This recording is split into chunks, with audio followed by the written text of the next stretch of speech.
મોરબીના પીપળિયા ગામે આવેલી સત્યસાઈ સ્કૂલના કાર્યક્રમમાં કર્ણાટકના રાજ્યપાલ વજુવાળા સહિતના આગેવાનો ઉપસ્થિત રહ્યા હતા। મોરબીના પીપળિયા ગામમાં આવેલી સત્યસાઈ સ્કૂલ ખાતે આજે વાર્ષિક મહોત્સવ સાથે એક હોસ્ટેલ કેમ્પનું ઉદ્ઘાટન હોવાથી ગુજરાતના પૂર્વ નાણામંત્રી અને હાલના કર્ણાટકના રાજ્યપાલ વજુભાઈ વાળા, કૃષિ મંત્રી મોહનભાઈ કુંડારિયા, લેવા પટેલના આગેવાન નરેશ પટેલ, મોરબી માળિયાના ધારાસભ્ય કાંતિભાઈ અમુતિયા, બ્રિજેશભાઈ મેરજા, જિલ્લા પોલીસ વડા એસ.કે. દવે સહિતના આગેવાનો ઉપસ્થિત રહ્યા હતા। જેમાં લેવા પટેલના આગેવાન નરેશભાઈ અને સંસ્થા વિકાસ માટે ગમે ત્યારે જરૂર હોય ત્યારે હું મદદ કરીશ તેવું વચન આપ્યું હતું।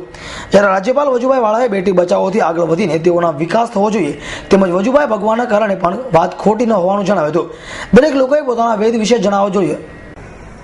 બધા એમ કહે છે સ્ત્રી ને પુરુષ સરખા છે, બંને એક રથના જ પૈડા છે।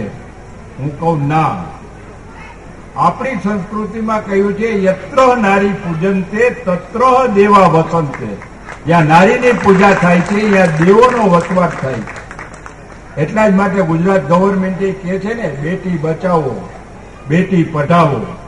બચાવવાની વાત નહીં, એને પઢાવવાની। હું કહીશ બેટી બેટી બચાવો, બેટી પઢાવો અને બેટી કો આગે बढ़ाओ।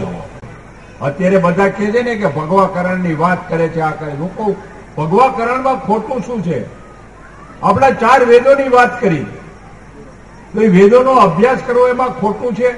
આ સ્કૂલમાં પણ વેદનો અભ્યાસ કરાવવા માટે થઈને અહીં કહ્યું કે બેંગ્લોરથી આવે છે ત્યાં વેદોનો અભ્યાસ કરાવવા માટે થઈને જુદું જ છે ત્યાં।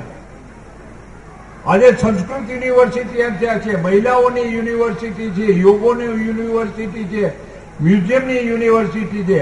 મેં કર્ણાટકમાં જઈને બધું રીતે જોયું કે ભારતીય સંસ્કૃતિના જે સંસ્કાર છે, માણસ સંસ્કારથી સભર થાય એવી વાત ત્યાં પડેલી છે। રવિ મોટવાણી, S9 ન્યૂઝ, મોરબી।